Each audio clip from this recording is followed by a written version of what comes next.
May dala ko sa iyo pagkain. O yan ha, dala ng mga kasinag.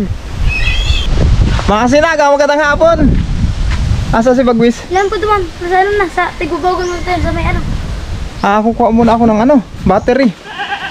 Wala pala yung battery nito. Lubat. Ano na, nagdira-diretso pag Umuwi si Bagwis mga kasinag. Umuwi din sa bahay. Ilang araw kasi siyang wala. Lubat pala yung aking nasa yung bag ko. Yung GoPro mga kasinag. Ayan mga kasinag napalitan ko ng battery yung GoPro.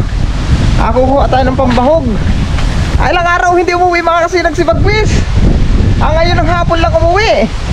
Sa patig ngayon lang nagpakitang araw. Ilang araw kasing maulan dito. Ito na pala yung pagkain ni Bagwis mga kasinag. Ayan Ayan diba? Ito muna ipakain ko itong isa na ito. Ayan, dalhin natin mga kasinag kay Bagwis. Gutom na ito mga kasinag si Bagwis. Gutom na siya. Kasi ilang araw nagparaulan tapos hindi siya umuwi. Ganun si Bagwis mga kasinag. Pag nagpaparaulan dito, hindi siya umuwi talaga. Hindi siya nauwi dito. Gutom talaga. Abutin niya. Kaya nauwi lang si Bagwis mga kasinag pagka ganito na tawag nito. Uminit na. Ayan siging huni na. Andito na sa kinakainan niya. Ayun mga kasinag.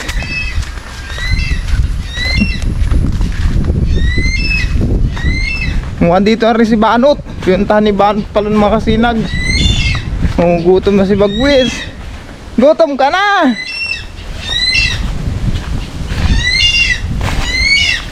Ayan si Banot. Kumusta ka na? Ha? Saan ka ba galing? Para layas ka na naman kaya. Saan ka nagparapunta? Ha? Pilipit na ulo mo. Ang lupit Wag gusto ko kasi nababaliktad niya yung ulo niya. Ulitin mo nga, paano yan? Ay galing talaga kasi pero iba na yung baliktad niya yung ulo niya. Ngayon ko lang nalaman na kaya niya pala yun. Bagwis. Tinitingnan si Pitoy. Ayan si Pitoy mga kasinag. Ito si Bagwis mga kasinag. Nakita ni Banot, pamangkin ni Mrs. na umuwi na daw. Nasa bahay kasi ako. Kauwi ko rin lang kasi nagpapapahinga lang ako kunting oras pagkatapos nung kumain. At nag-aayos ako ng kuprahan ko mga kasinag sa rawis. Magpaparaulan kaya hindi ako makapagbilad. Kaya nagagawa ko ng kuprahan, yung paglulutuan ko ng kupra. Ngayon pa lang napakita ang araw mga kasinag. Halika na Ito. Sige nga, paano ngayon kanina? Ang galing naman. Ayun mga kasinag, muli ko kayong update kay Bagwis. Andito na siya. Umuwi siya. Ayan pagkain mo. Ito. Bagwis. Ayan mga kasinag, pakainin muna natin si Bagwis. Ito yung papakain natin pinahawakan ko muna kay Banot yung camera. Bungawin ko muna mga kasinag. Bungawin muna natin.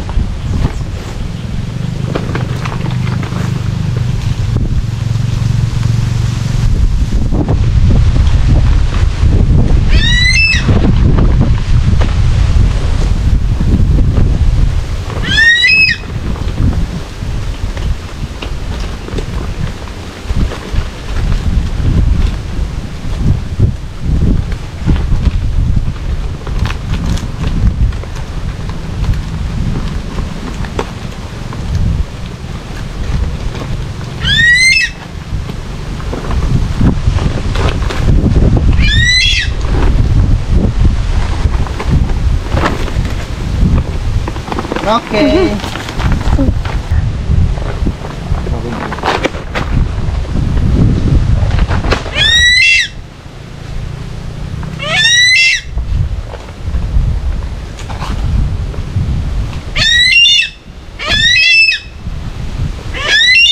Naka. Ngayon na mga kasinag, ayan na oh. Binabaan agad, di ba? Di ba, gutom na gutom talaga mga kasinag oh. Buhay pa yung daga na yan. Binungaw ko lang yun mga kasinag. Oh, di ba? Binaba agad niya. Oh, ayan oh, kita nyo oh. Gumagalaw yung daga oh. Oh, yan oh. Oh, nagpipiglas yung daga mga kasinag. Oh. Buhay yan, buhay. Oh, di ba? Sige ang galaw ng daga. Oh, sige, balatan mo na yan.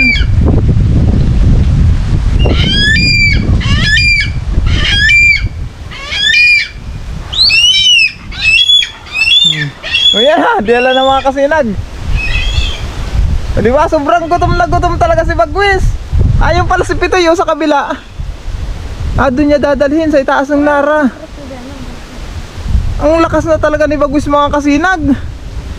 Ang lupit na.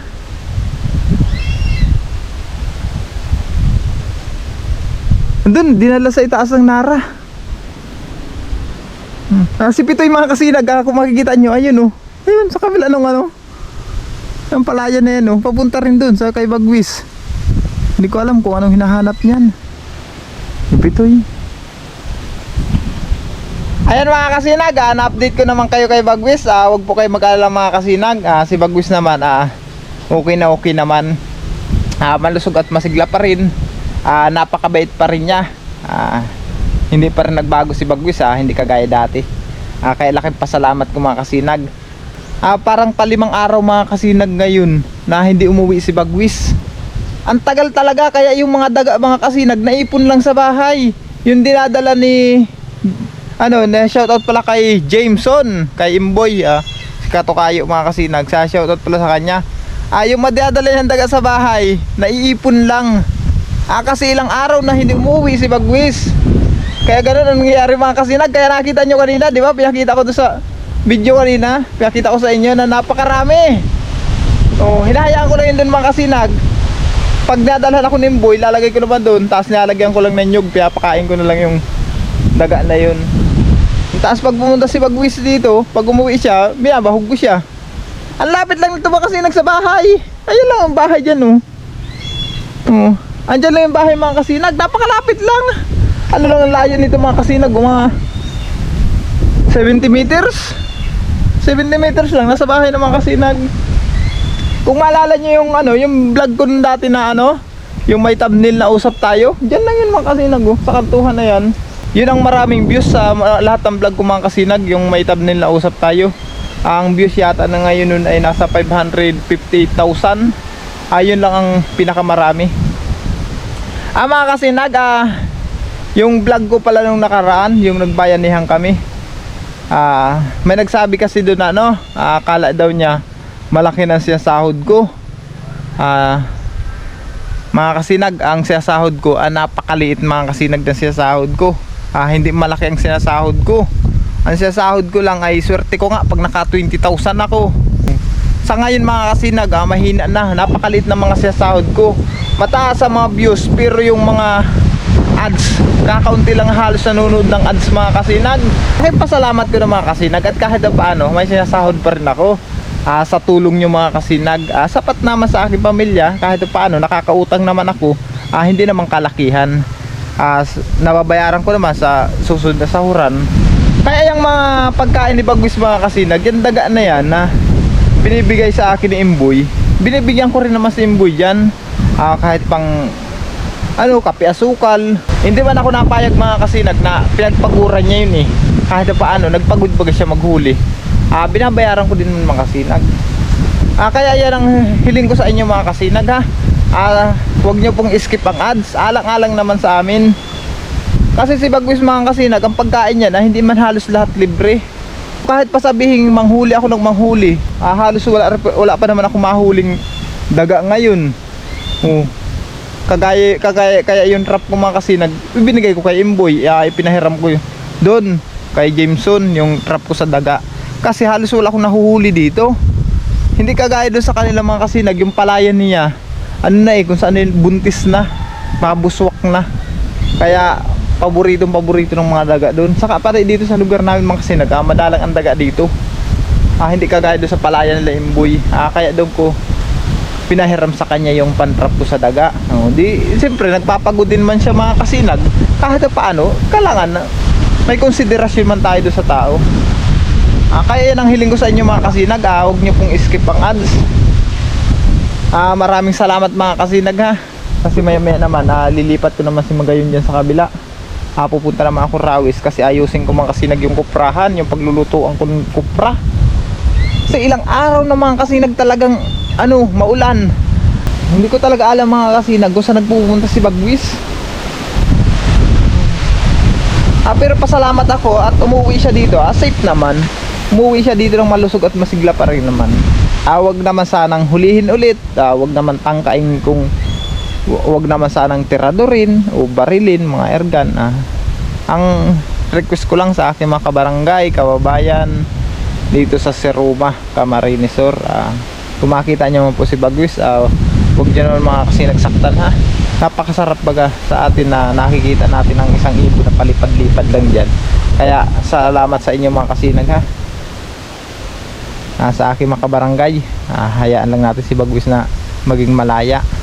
Kung sakali man mga kasinag na pumunta sa inyong bakuran at manghuhuli ng manok or kung anong huhulihin ni Bagwis, bugawin nyo lang mga kasinag. Basta huwag nyo saktan, bugawin nyo na lang po. Sige, huli pa rin ni Bagwis mga kasinag. Napakasarap kasi ng simoy ng hangin mga kasinag, kaya inaantok ako.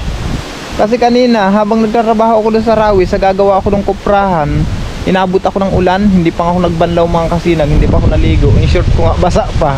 Kasi sabi ko baka umulan naman ulit, babalik naman ako doon, mababasa rin naman ulit. Kaya hindi na muna ako nagbanlaw, mamaya lang ako magbabanlaw pagkatapos kung sa lugan, yung lagyan na sahig, yung kuprahan. Sabi ko maya pupuntahan ko. Ando si Bagwis mga kasinag sa nara na yun Tapos si Pitoy mga kasinag, ayun pa rin yun, nakahiga si Pitoy, si Bagwis andun pa rin Tignan natin kung siguro binabanatan na ni Bagwis yun. Tahimik nahimik na si Bagwis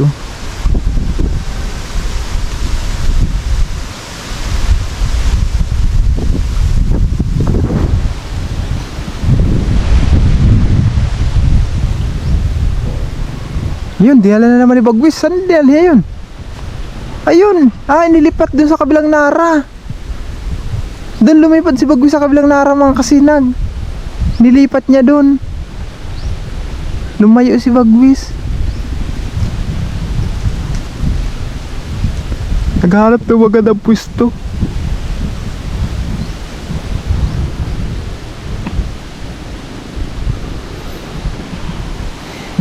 Ay. Kaantok talaga mga kasinag. Inaantok talaga ako.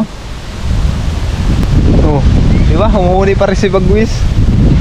Ang sarap talaga ng hangin mga kasinag. Presko. Ayan kung mapapansin nyo, talaga yung palay diba? Nakikita nyo? Ang lakas ng hangin. Salamat sa mahal na Panginoon mga kasinag. Muli niyang pinasilip ang araw dito sa amin. Ilang araw talagang maging maulan dito sa amin. Kaya salamat ngayon. Kasi yung kinukupra ko ng nyug, yung hindi ko mabalat-balatan. Kasi pag binalatan ko, mababasa yung bunot, hindi ko maiigatong. Kaya hindi ko pa binabalatan. Ano si Bagwis mga kasinag sa nara dun yung kabilang nara dun. Di ba? Sige pa rin ang huni.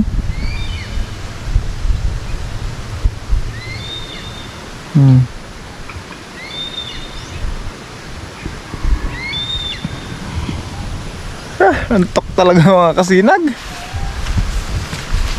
Ayan mga kasinag, hanggang dito lang. Maraming salamat po sa inyo mga kasinag uwi muna ako mga kasinag kasi naantok talaga ako. Hindi ko na puntahan muna si Bagwis mga kasinag kasi mahirap namang istorbuhin yun kasi ilang araw nga siyang nawala. Gutom na gutom siya. Nakakaawa naman kung istorbuhin lang natin.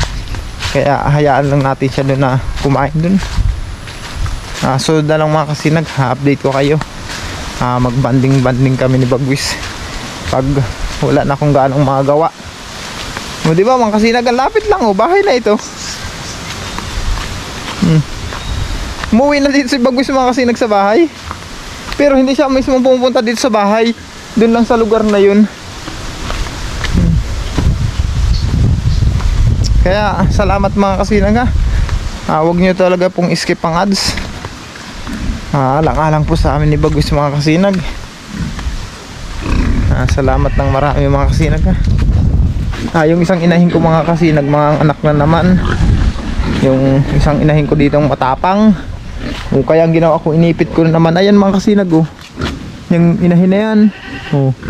Kaya makikita nyo may ipit yan. Inipit ko na naman siya kasi mga anak na yan sa akinsi. Pitsakin siyang ano kasi niya bukas mga kasinag ha. Bukas pag hindi 15, 16 or 17 mga anak na yan. Kaya inipit ko na naman siya ng tabla kasi pag hindi ko inipit yan mga kasinag, sigurado ang mga anak niyan madidisgrasya na naman pag hindi patay, pilay or kinakagat niya mga kasinag eh. Ilang beses na ganun na nangyari. Sayang naman kung ibibinta agad namin, papalitan namin. Pangatlong anakan pa lang niya yan eh. Pangatlo pa lang. Pag humina ng anak niya. Napakarami kasi mga anak mga kasinag, kasi sayang naman kung ibibinta agad namin. Kaya tsaga-tsagaan ko na muna na ganyan mga kasinag. Alagaan ko na muna ng ayos.